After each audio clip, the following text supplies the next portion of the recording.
tukulambululira obulamu bwa Ssaabaminisita w'eggwanga lya Isirayiri Benjamin Netanyahu. Olunaku olwaleero tukuleetedde ebintu eby'enjawulo bye yakola bwe yali yakeegatta ku magye g'eggwanga lino mu mwaka gwa 1967. Kano ke katundu kaffe ak'obadde okimanyi mu malindirire. Benjamin Netanyahu ng'amaze okwesogga amagye ga Isirayiri yatendekebwa era n'akuguka mu bukodyo obw'enjawulo. Waayitambale n'agonnomolwako ekifo eky'okubeera omuduumizi w'eggye lya Isirayiri ery'oku ttaka.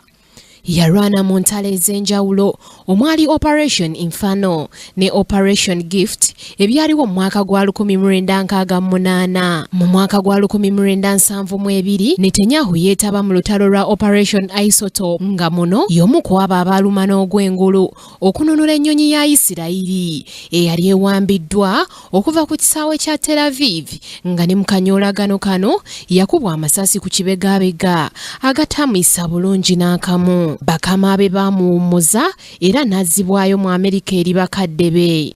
Kusoma nga bwe kutakoma wano yeeyongerayo n'ebitabo okuva mu mwaka gwa 1972 okutuuka mu mwaka gwa 1975 mu Massachusetts Institute of Technology gye yafunira diguli ebbiri okuli Bachelor of Science ne Masters of Science. Mu by'okusoma yali si mwana wa kiboggwe era mu mwaka gwa 1975 yeeyongerayo n'asoma n'afuna diguli mu kukuba pulaani z'amayumba wamu n'ebyobusuubuzi okuva mu Massachusetts Sloan Management School nga wano we yava n'agenda ku ssettendekero wa Harvard gye yasomera ebyobufuzi.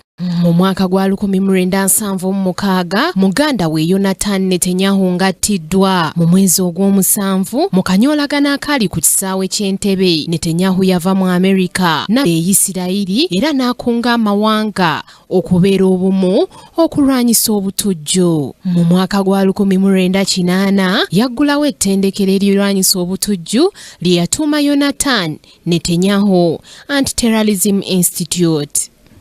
Wano emisomo yali agikubye oluku mu mutwe n'aweebwa omulimu gw'okubeera omu ku gweyeebuuzibwako mu kampuni ya Boston Consulting Group mu Massachusetts gye yakolera okumala ebbanga lya myaka 3 mirambirira mu ggwanga erya Amerika. Ekinyegenyege kyamukwata eky'okuddayo e Isirayiri era mwana wattu teyalwa n'abambagga n'addayo okutandikira we yakoma. Wano yatandika na kuzimba nkolagana ne bannabyabufuzi Abayisirayiri abaali abakuukutivu okusobola okukoppa engeri gye batambuzaamu emirimu. Mu mwaka gwa 1982 munnabyabufuzi ow'erinnya mu Isirayiri Moshe Arens yamuwandako eddusu okubeera omumyuka w'omubaka wa Isirayiri mu ggwanga erya Amerika.